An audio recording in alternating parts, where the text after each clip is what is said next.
श्री दुर्गाय नमः। अथ श्री दुर्गा सप्तशती। जय माता दी।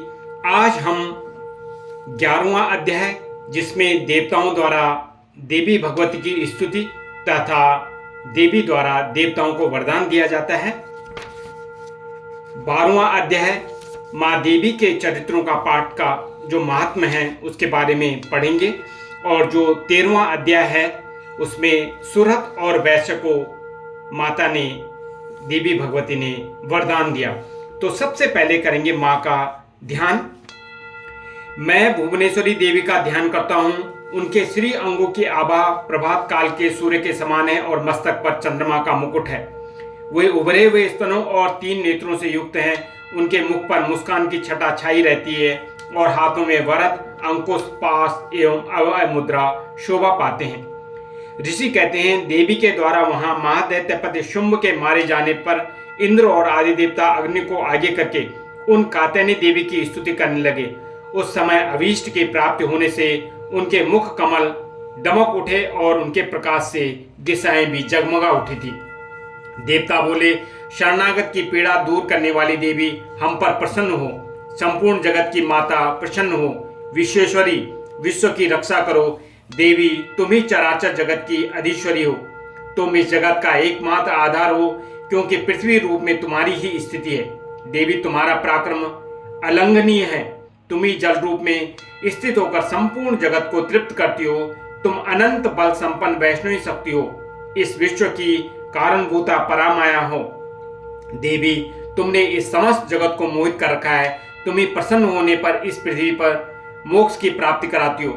देवी, संपूर्ण विद्याएं तुम्हारे ही भिन्न भिन्न स्वरूप हैं। जगत में जितनी स्त्रियां हैं वे सब तुम्हारी ही मूर्तियां हैं। जगदम्ब, एकमात्र तुमने ही इस विश्व को व्याप्त कर रखा है। तुम्हारी स्तुति क्या हो सकती है। तुम तो सेवन करने योग्य पदार्थों से परे एवं परावाणी हो।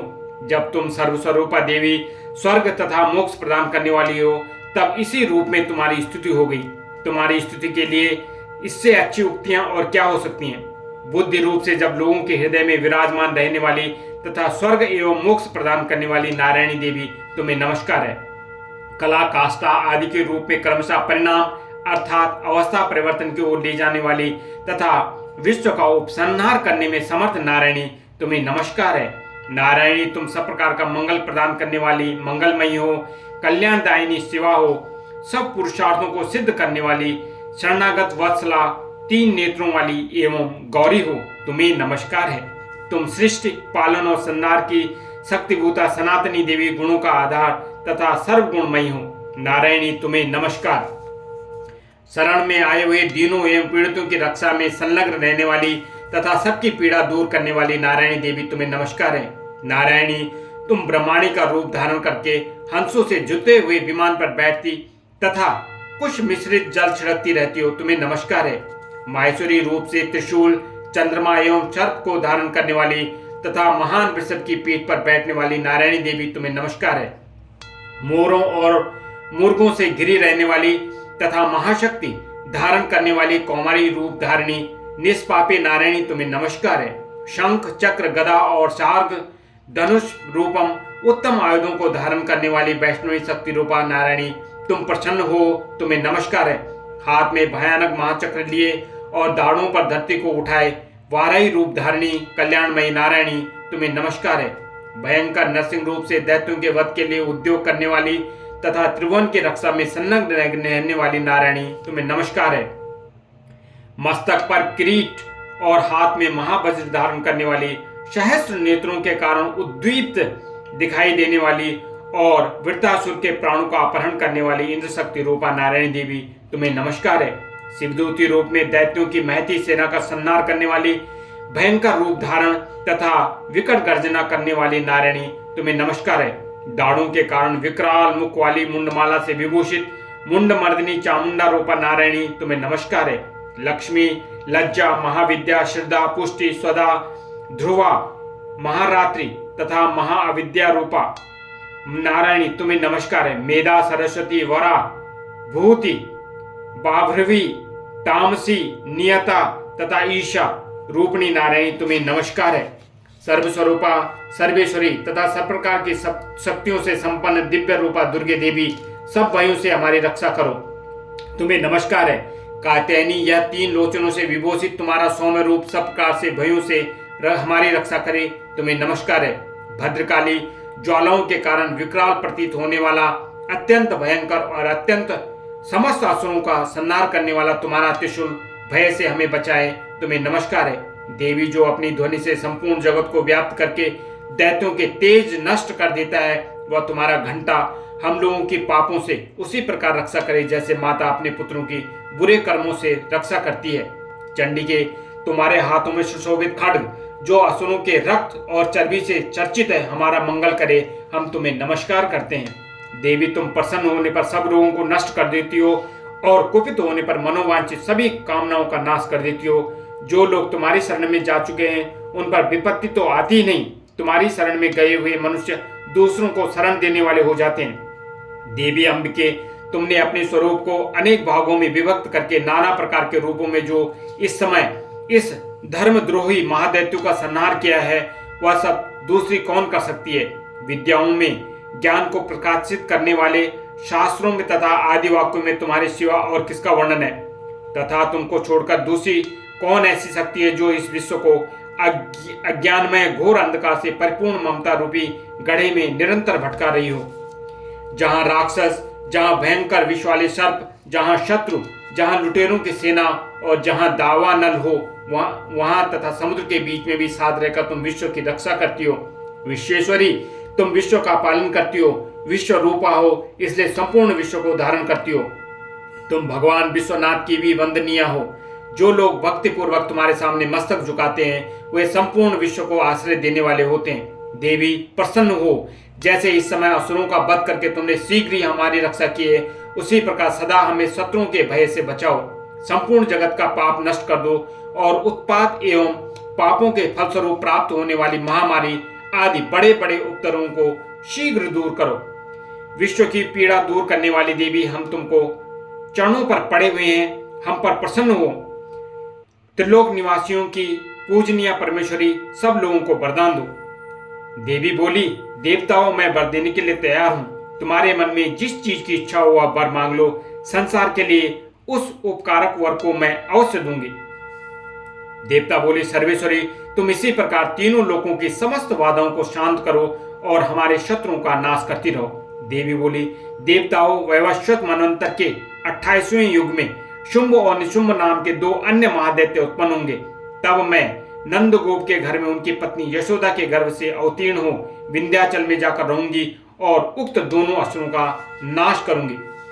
फिर अत्यंत भयंकर रूप से पृथ्वी पर अवतार ले मैं वह प्रचित्त नाम वाले दानवों का वध करूंगी। उन भयंकर महादैत्यों का भक्षण करते समय मेरे दांत अनार के फूल की भांति लाल हो जाएंगे। तब स्वर्ग में देवता और मृत्यु लोक में मनुष्य सदा मेरी स्तुति करते हुए मुझे रक्त दंतिका कहेंगे। बोलो रक्त दंतिका माता की जय। फिर जब पृथ्वी पर 100 वर्षों के लिए वर्षा रुक जाएगी और पानी का अभाव हो जाएगा, उस समय मुनियों के स्तवन करने पर मैं पृथ्वी पर अयोनिजा रूप में प्रकट होंगी और 100 नेत्रों से मुनियों को देखूंगी। अतः मनुष्य शताक्षी इस नाम से मेरा कीर्तन करेंगे। मां शताक्षी की जय। देवताओं, उस समय मैं अपने शरीर से उत्पन्न हुए शाकों द्वारा समस्त संसार का भरण पोषण करूंगी। जब तक वर्षा नहीं होगी तब तक वे शाक ही सबके प्राणों की रक्षा करेंगे। ऐसा करने के कारण पृथ्वी पर शाकंभरी के नाम से मेरी ख्याति होगी। मां शाकंभरी देवी की जय। उसी अवतार से मैं दुर्गम नामक महादैत्य का वध भी करूंगी। इससे मेरा नाम दुर्गा देवी के रूप में प्रसिद्ध होगा। मां दुर्गा देवी की जय। फिर मैं जब भीम रूप धारण करके मुनियों की रक्षा के लिए हिमालय पर रहने वाले राक्षसों का भक्षण करूंगी, उस समय सब मुनि भक्ति से नतमस्तक होकर मेरी स्तुति करेंगे। तब मेरा नाम भीमा देवी के रूप से विख्यात होगा। मां भीमा देवी की जय। जब अरुण नामक दैत्य तीनों लोकों में भारी उपद्रव मचाएगा, तब मैं तीनों लोकों का हित करने के लिए 6 पैरों वाले असंख्य भ्रमरों का रूप धारण करके उस महादैत्य का वध करूंगी। उस समय सब लोग मुझे भ्रामरी के नाम से चारों ओर मेरी स्तुति करेंगे। भ्रामरी माता की जय। इस प्रकार जब जब संसार में दानवी बाधा उपस्थित होगी, तब तब अवतार लेकर मैं शत्रुओं का संहार करूंगी। इस प्रकार श्री मार्कंडेय पुराण में श्रावणी मनवंतर की कथा के अंतर्गत देवी महात्म्य में देवी स्तुति नामक 11वां अध्याय पूरा हुआ। जयंती मंगला काली भद्रकाली कपालिनी दुर्गा क्षमा शिवा धात्री स्वाहा सदा नमस्तुते। जय तुम देवी चामुंडे जय भूतार्तिहारिणी जय सर्वगते देवी कालरात्रि नमस्तुते। जय माता दी। 12वां अध्याय देवी चरित्रों के पाठ का महात्म्य। सबसे पहले ध्यान करेंगे माता का। मैं 3 नेत्रों वाली दुर्गा देवी का ध्यान करता हूँ। उनके श्री अंगों की प्रभा बिजली के समान है। वे सिंह के कंधे पर बैठी हुई भयंकर प्रतीत होती हैं। हाथों में तलवार और ढाल लिए अनेक कन्याएं उनकी सेवा में खड़ी हैं। वे अपने हाथों में चक्र, गदा, तलवार, ढाल, बाण, धनुष, पास और तर्जनी मुद्रा धारण किए हुए हैं। उनका स्वरूप अग्निमय है तथा वे माथे पर चंद्रमा का मुकुट धारण करती हैं। सभी मिलकर बोलिए जय माता दी। देवी बोली, देवताओं जो एकाग्रचित होकर प्रतिदिन इन स्तुतियों से मेरा स्तवन करेगा, उनकी सारी बाधा मैं निश्चय ही दूर करूंगी। जो मधुकैटभ का नाश, महिषासुर का वध तथा शुंभ निशुंभ के संहार के प्रसंग का पाठ करेंगे तथा अष्टमी, चतुर्दशी और नवमी को भी जो एकाग्रचित हो भक्तिपूर्वक मेरे उत्तम महात्मा का श्रवण करेंगे, उन्हें कोई पाप नहीं छू सकेगा। उन पर पाप जनित आपत्तियां भी नहीं आएंगी। उनके घर में कभी दरिद्रता नहीं होगी तथा उनको कभी प्रेमी जनों से बिछोह का कष्ट भी नहीं भोगना पड़ेगा। इतना ही नहीं, उन्हें शत्रु से, लुटेरों से, राजा से, शस्त्र से, अग्नि से तथा जल की राशि से भी कभी भय नहीं होगा। इसलिए सबको एकाग्रचित होकर भक्तिपूर्वक मेरे इस महात्म्य को सदा पढ़ना और सुनना चाहिए। यह परम कल्याणकारक है। मेरा महात्म्य महामारी जनित समस्त उपद्रवों तथा आध्यात्मिक आदि तीनों प्रकार के उत्पादों को शांत करने वाला है। मेरे जिस मंदिर में प्रतिदिन विधि पूर्वक मेरे इस महात्म्य का पाठ किया जाता है, उस स्थान को मैं कभी नहीं छोड़ती। वहां सदा ही मेरा सन्निधान बना रहता है। बलिदान, पूजा, होम तथा महोत्सव के अवसरों पर मेरे इस चरित्र का पूरा पाठ और श्रवण करना चाहिए। ऐसा करने पर मनुष्य विधि को जानकर या बिना जाने भी मेरे लिए जो बलि, पूजा या होम आदि करेगा, उसे मैं बड़ी प्रसन्नता के साथ ग्रहण करूंगी। जय माता दी। शरत काल में जो वार्षिक महापूजा की जाती है, उस अवसर पर जो मेरे इस महात्म्य को भक्ति पूर्वक सुनेगा, वह मनुष्य मेरे प्रसाद से सब बाधाओं से मुक्त तथा धन धान्य एवं पुत्र से संपन्न होगा। इसमें तनिक भी संदेह नहीं है। मेरे इस महात्म्य, मेरे प्रादुर्भाव की सुंदर कथाएं तथा युद्ध में किए हुए मेरे पराक्रम सुनने से मनुष्य निर्भय हो जाता है। मेरे महात्मा का श्रवण करने वाले पुरुषों के शत्रु नष्ट हो जाते हैं। उन्हें कल्याण की प्राप्ति होती है तथा उनका कुल आनंदित रहता है। सर्वत्र शांति कर्म में बुरे स्वप्न दिखाई देने पर तथा ग्रह जनित भयंकर पीड़ा उपस्थित होने पर मेरा महात्मा श्रवण करना चाहिए। इससे सब विघ्न तथा भयंकर ग्रह पीड़ाएं शांत हो जाती हैं और मनुष्यों द्वारा देखा हुआ दुःस्वप्न शुभ स्वप्न में परिवर्तित हो जाता है। बाल ग्रहों से आक्रांत हुए बालकों के लिए यह महात्म्य शांति कारक है तथा मनुष्यों के संगठन में फूट होने पर यह अच्छी प्रकार मित्रता कराने वाला होता है। यह महात्म्य समस्त दुराचारियों के बल का नाश करने वाला है। इसके पाठ मात्र से राक्षसों, भूतों और पिशाचों का नाश हो जाता है। मेरा यह सब महात्म्य मेरे सामीप्य की प्राप्ति कराने वाला है। पशु, पुष्प, अर्घ्य, धूप, दीप, गंध आदि उत्तम सामग्रियों द्वारा पूजन करने से, ब्राह्मणों को भोजन कराने से, होम करने से, प्रतिदिन अभिषेक करने से, नाना प्रकार के अन्य भोगों का अर्पण करने से तथा दान देने आदि से 1 वर्ष तक जो मेरी आराधना की जाती है और उससे मुझे जितनी प्रसन्नता होती है, उतनी प्रसन्नता मेरे इस उत्तम चरित्र का एक बार श्रवण करने मात्र से हो जाती है। यह महात्म्य श्रवण करने पापों को हल लेता है और आरोग्य प्रदान करता है। मेरे प्रादुर्भाव का कीर्तन समस्त भूतों से रक्षा करता है तथा मेरा युद्ध विषयक चरित्र दुष्ट दैत्यों का संहार करने वाला है। इसके श्रवण करने पर मनुष्य को शत्रु का भय नहीं रहता। देवताओं, तुमने और महर्षियों ने जो मेरी स्तुतियां की हैं तथा ब्रह्मा जी ने जो स्तुतियां की हैं, वे सभी कल्याणमयी बुद्धि प्रदान करती हैं। वन में, सूने मार्ग में अथवा दावन नल से घिर जाने पर, निर्जन स्थानों में लुटेरों के दांव में पड़ जाने पर या शत्रुओं के पकड़े जाने पर तथा जंगल में सिंह, व्याघ्र या जंगली हाथियों के पीछा करने पर, कुपित राजा के आदेश से वध या बंधन के स्थानों में ले जाने पर अथवा महासागर में नाव पर बैठने के बाद भारी तूफान से नाव के डगमग होने पर और अत्यंत भयंकर युद्ध में शस्त्रों का प्रहार होने पर अथवा वेदना से पीड़ित होने पर, किम वमुना सभी भयानक बाधाओं के उपस्थित होने पर जो मेरे इस चरित्र का स्मरण करता है, वह मनुष्य संकट से मुक्त हो जाता है। मेरे प्रभाव से सिंह आदि हिंसक जंतु नष्ट हो जाते हैं तथा लुटेरे और शत्रु भी मेरे चरित्र का स्मरण करने वाले पुरुष से दूर भागते हैं। जय माता दी। ऋषि कहते हैं, यूं कहकर प्रचंड पराक्रम वाली भगवती चंडिका सब देवताओं के देखते देखते वहीं अंतर्धान हो गई। फिर समस्त देवता भी शत्रुओं के मारे जाने से निर्भय हो पहले की भांति यज्ञ भाग का उपयोग करते हुए अपने अपने अधिकार का पालन करने लगे। संसार का विध्वंस करने वाले महाभयंकर अतुल पराक्रमी देव शत्रु शुंभ तथा महाबली निशुंभ के युद्ध में देवी द्वारा मारे जाने पर शेष दैत्य पाताल लोक में चले आए। राजन, इस प्रकार भगवती अंबिका देवी नित्य होती हुई भी पुनः पुनः प्रकट होकर जगत की रक्षा करती है। वे ही इस विश्व को मोहित करती हैं, वही जगत को जन्म देती हैं तथा वही प्रार्थना करने पर संतुष्ट हो विज्ञान एवं समृद्धि प्रदान करती हैं। राजन, महाप्रलय के समय महामारी का स्वरूप धारण करने वाली वे महाकाली ही इस समस्त ब्रह्मांड में व्याप्त हैं। वही समय समय पर महामारी होती हैं और वे ही स्वयं अजन्मा होती हुई भी सृष्टि के रूप में प्रकट होती हैं। वे सनातनी देवी ही समयानुसार संपूर्ण भूतों की रक्षा करती हैं। मनुष्य के अभ्युदय के समय वे ही घर में लक्ष्मी के रूप में स्थित हो उन्नत प्रदान करती हैं और वही अभाव के समय दरिद्रता बनकर विनाश का कारण होती हैं। पुष्प, धूप और गंध आदि से पूजन करके उनकी स्तुति करने पर वे धन, पुत्र, धार्मिक बुद्धि तथा उत्तम गति प्रदान करती हैं। जय माता दी।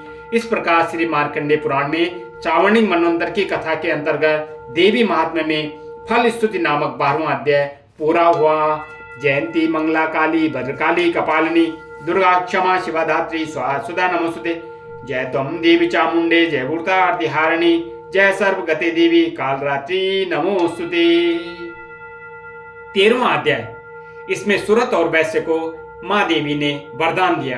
तो सबसे पहले ध्यान करते हैं, जो उदय काल के सूर्य मंडल की सी कांति धारण करने वाली हैं, जिनकी 4 भुजाएं और 3 नेत्र हैं तथा जो अपने हाथों में पास, अंकुश, वर एवं अभय की मुद्रा धारण किए रहती हैं, उन शिवा देवी का मैं ध्यान करता हूं। ऋषि कहते हैं, राजन, इस प्रकार मैंने तुमसे देवी के उत्तम महात्मा का वर्णन किया जो इस जगत को धारण करती हैं। उन देवी का ऐसा ही प्रभाव है, वही विद्या उत्पन्न करती हैं।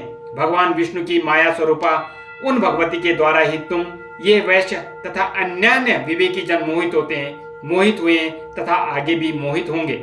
महाराज, तुम उन्हीं परमेश्वरी की शरण में जाओ। आराधना करने पर वे ही मनुष्य को भोग, स्वर्ग तथा मोक्ष प्रदान करती हैं। मार्कंडेय जी कहते हैं, कौष्टुकी जी, मेधा मुनि के वचन सुनकर राजा सुरत ने उत्तम व्रत का पालन करने वाले उन महाभाग महर्षि को प्रणाम किया। वे अत्यंत ममता और राज्य अपहरण से बहुत खिन्न हो चुके थे। महामुनि, इसलिए विरक्त होकर वे राजा तथा वैश्य तत्काल तपस्या को चले गए और वे जगदम्बा के दर्शन के लिए नदी के तट पर रहकर तपस्या करने लगे। वे वैश्य उत्तम देवी सूक्त का जप करते हुए तपस्या में प्रवृत्त हुए। वे दोनों नदी के तट पर देवी की मिट्टी की मूर्ति बनाकर पुष्प, धूप और हवन आदि के द्वारा उनकी आराधना करने लगे। उन्होंने पहले तो आहार को धीरे धीरे कम किया, फिर बिल्कुल निराहार रहकर देवी में ही मन लगाने लगे। एकाग्रता पूर्वक उनका चिंतन आरंभ किया। वे दोनों अपने शरीर के रक्त से प्रोक्षित बलि देते हुए लगातार 3 वर्ष तक संयम पूर्वक आराधना करते रहे। इस पर प्रसन्न होकर जगत को धारण करने वाली चंडिका देवी ने प्रत्यक्ष दर्शन देकर के कहा। मां देवी भगवती बोली, राजन तथा अपने कुल को आनंदित करने वाले वैश्य, तुम लोग जिस वस्तु की अभिलाषा रखते हो वह मुझसे मांगो, मैं संतुष्ट हूं, अतः तुम्हें वह सब कुछ दूंगी। मार्कंडेय जी कहते हैं, जब राजा ने दूसरे जन्म में नष्ट न होने वाला राज्य मांगा तथा इस जन्म में भी शत्रुओं की सेना को बलपूर्वक नष्ट करके पुनः अपना राज्य प्राप्त कर लेने का वरदान मांगा। वैश्य का चित्त संसार की ओर से खिन्न एवं विरक्त हो चुका था और वे बड़े बुद्धिमान थे, अतः उस समय उन्होंने तो ममता और अहंता रूप आसक्ति का नाश करने वाला ज्ञान मांगा। मां देवी भगवती बोली, राजन, तुम थोड़े ही दिनों में शत्रुओं को मारकर अपना राज्य प्राप्त कर लोगे। अब वहां तुम्हारा राज्य स्थिर रहेगा। फिर मृत्यु के पश्चात तुम भगवान विवस्वान अर्थात सूर्य के अंश से जन्म लेकर इस पृथ्वी पर सावर्णिक मनु के नाम से विख्यात होगे। वैश्यवर, तुमने भी जिस वर को मुझसे प्राप्त करने की इच्छा की है उसे देती हूँ, तुम्हें मोक्ष के लिए ज्ञान प्राप्त होगा। मार्कंडेय जी कहते हैं, इस प्रकार उन दोनों को मनोवांछित वरदान देकर तथा उनके द्वारा भक्ति पूर्वक अपनी स्तुति सुनकर देवी अंबिका तत्काल अंतर्धान हो गई। इस तरह देवी से वरदान पाकर क्षत्रियों में श्रेष्ठ सुरथ सूर्य से जन्म ले सावर्णी नामक मनु होंगे। इस प्रकार श्री मार्कंडेय पुराण में श्रावणिक मनवंतर की कथा के अंतर्गत देवी महात्म्य में सुरत और वैश्य को वरदान नामक 13वां अध्याय पूरा हुआ। जयंती मंगला काली, भद्रकाली कपालिनी, दुर्गा क्षमा शिवा धात्री, स्वाहा सदा नमोस्तुते। जय त्वं देवी चामुंडे, जय भूतार्तिहारिणी, जय सर्वगते देवी कालरात्रि नमोस्तुते। माँ दुर्गा माता की जय हो। जय माता दी, जय माता दी, जय माता दी।